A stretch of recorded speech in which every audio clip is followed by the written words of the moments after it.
The Astartes are the defenders of the Imperium against enemies from the stars and from within, and they do so with a pragmatism that borders on the inhumane sometimes. And while there are chapters like the Lamenters or the Salamanders who actually care for human life, most only care for their work, for their duty, and their devotion to the Emperor and the Imperium as a whole. But on the other side of the spectrum, there also exist certain chapters that have no care whatsoever for honor or even for glory or, for human life. To them, getting the job done is all that matters, and sometimes what they have to do or are in a compulsion to do is so brutal and evil that it borders on heresy. And so here we are with a list of 10 Space Marine chapters, loyalist ones, that are the most brutal and the most feared in the Imperium. Let's get to it. Of course, we begin with the Marines Malevolent. These are amongst the most feared and despised of the Emperor's loyal sons. Though technically loyalists, their devotion to the Imperium manifests in a form of ruthless pragmatism that borders on outright cruelty. They view compassion as weakness and mercy as heresy, believing that the survival of mankind can only be ensured through absolute pitiless war. Civilians are collateral at best, liabilities at worst, and to the Marines Malevolent, any who lack the will or strength to defend themselves deserve their fate. Their credo is that there are no innocents, only varying degrees of guilt, and this has led to countless massacres that even other chapters whisper of with disgust and resentment. So in short, to fight alongside them is to risk annihilation, not just from the enemy but from one's own supposed allies as well. So in battle, the Marines Malevolent embody the wrath of the Imperium made flesh, as they are efficient, unrelenting, and utterly remorseless. They make little distinction between soldier, civilian, or any ally once their fury is roused. Cities have been burned and entire regiments of the Astra Militarum have been reduced to ash simply because they stood in the way of one of their offensives. Their warriors, like Reynard for example, personify this philosophy. He is brutal, he is a prideful killer who sees honor as a delusion and restraint as a failure. And even amongst the Adeptus Astartes, these Marines Malevolent are seen as pariahs or as brothers in gene only and not in spirit. Yet for all their savagery, their record of victories cannot be denied. The Marines Malevolent are the Imperium's blunt instrument, too dangerous to love, but too effective to reject. Now the second one are the Carcharodons. The Carcharodons Astra or Space Sharks are the silent predators of the void. They are elusive and utterly terrifying even by Astartes standards. They are a chapter that embodies the cold, remorseless hunger of the abyss they inhabit. Where other Space Marines bring the Emperor's light to the stars, the Carcharodons bring only darkness as an extinction level calm before the storm, which is followed by sudden surgical annihilation. Their origins are lost to records, though whispers persist that they descend from the Raven God, and their gene seed twisted by isolation and the long predatory years spent far beyond the Imperium's borders. They adhere to the nomad predation doctrine, as they are never seen holding territory for long, striking from the void with primal savagery and vanishing back just as quickly, leaving only silence and corpses in their wake. Thus, encountering the Carcharodons is to see the Imperium's oldest and most brutal instincts, which is that of sheer survival and utter dominance. These warriors are stoic killers, their discipline masking the feral violence that lies beneath their facade. They strike like deep-sea hunters, swift and unstoppable. Their grey armor and shark-toothed markings heralds death from the stars. They do not simply wage war, they cull, they purge entire populations deemed unworthy or even tainted. Even their human serfs like Tryon and Cordy live in a constant state of reverence and fear, as they are but slaves who find purpose only in serving their masters' war rights. As such, the Carcharodons are not crusaders nor conquerors, because in the grim dark of the current era Indomitus, they are the abyss that is made manifest. They are the dark between the stars that is given teeth to kill. Now number 3, the Executioners. This chapter are the brutal heirs of Rogaldon's wrath, descended from the stoic imperial fist, yet stripped of their restraint and tempered discipline. Founded in the blood-soaked years after the Horus Heresy under the leadership of Fafnir, they were created to hunt down and exterminate the enemies of mankind. Over the millennia, isolation, constant warfare, and their own warrior ethos have shaped them into something more primal, almost barbaric. Their culture is now steeped in ancestor worship and animistic ritual predating the ecclesiarchy itself. They believe that every warrior must carve his own saga into the chapter's living memory, seeking the favor of the dead speakers who record and judge the deeds of the fallen.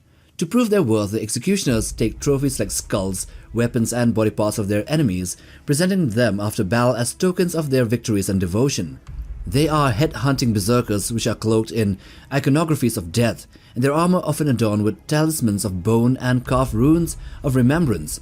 They scorn the regimented doctrines of chapters like the Ultramarines, seeing such rigidity as weakness, and hold themselves as the Emperor's sanctioned headsmen or executioners in the truest, most literal sense.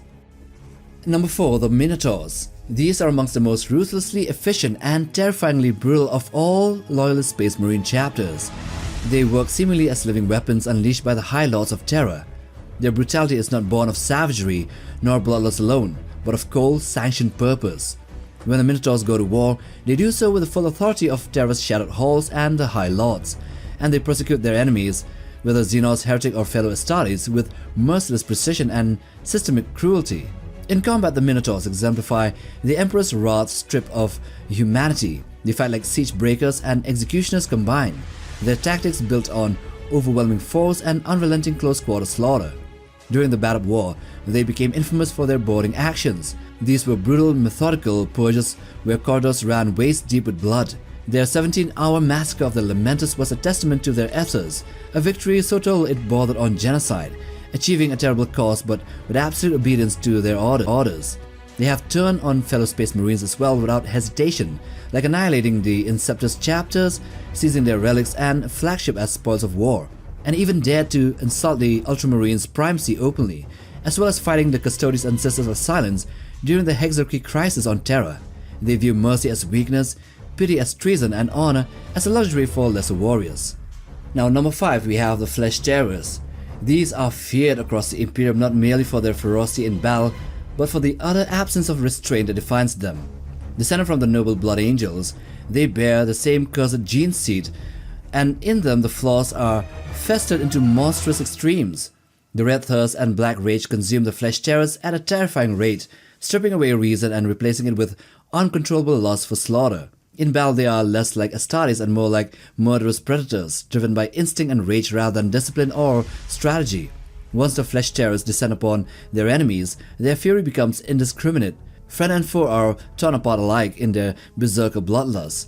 The aftermath of their campaigns often leave not just enemy corpses but entire civilian populations butchered, towns razed, and allies maimed or missing. Their chapter world, Cretaceous, mirrors their nature perfectly, a death world of fanged beasts and endless bloodletting, where only the strong and savage survive. Over the millennia, their numbers have dwindled, their minds frayed, and their reputation blackened, yet they still continue to fight cause it's all they know. And this brings us to the Death Spectres. These are the Black Angels of the Ghoul Stars. They are warriors who see death not as a tragedy but as a divine truth, and they enforce that truth with fire and bolter. While other chapters fight to defend humanity, the Death Spectres fight to preserve only the Imperium's borders, not the lives within them. To them, a billion human deaths mean nothing if it keeps the horrors of the Ghoul Stars at bay, contained for one more century. These Death Spectres don't see humans or the human worlds as communities to defend, but only as reservoirs of flesh, breeding grounds to supply new aspirants for their chapter. Those deemed strong enough to survive their trials are taken, the rest are left to die. There are documented instances where the Death Spectres cull entire populations, leaving only a handful of children alive to be raised as future recruits. To them, this is not cruelty, it is efficiency.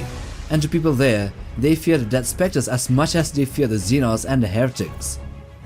Now, number 7, the Knights of Blood. These are a tragic reflection of the Blood Angels' noble lineage. They are warriors who surrendered to the Red Thirst, not in weakness, but in desperate defiance of extinction. When their gene seed curse worsened beyond control, they turned to the blood of the innocent to survive, drinking deep of humanity's blood itself to stave off the Black Rage and the Red Thirst. This act of damnation transformed them into predatory horrors.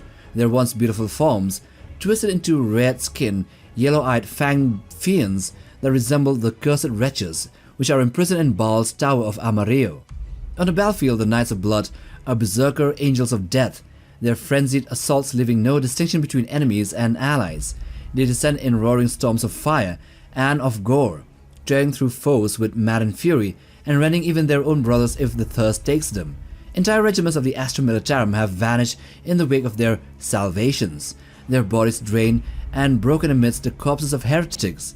They were for a time banned from the Sanguinary Brotherhood, but they were welcome only during the devastation of Baal, a gruesome battle for the homeworld of Sanguinius and the Blood Angels, where the last of them perished and their chapter finally declared lost.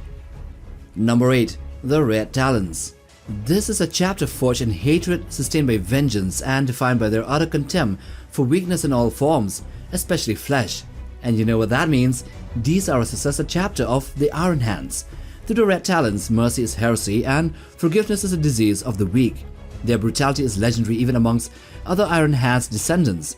Where others show restraint or tactical pragmatism, the Red Talons simply eradicate. Civilian worlds tainted by heresy or sympathy for traitors are purged with the same machine-like indifference they serve for chaos warbands. Cities are reduced to ash, populations to data points erased from the ledger of corruption. They view human suffering as a necessary expenditure in their grand calculus of vengeance.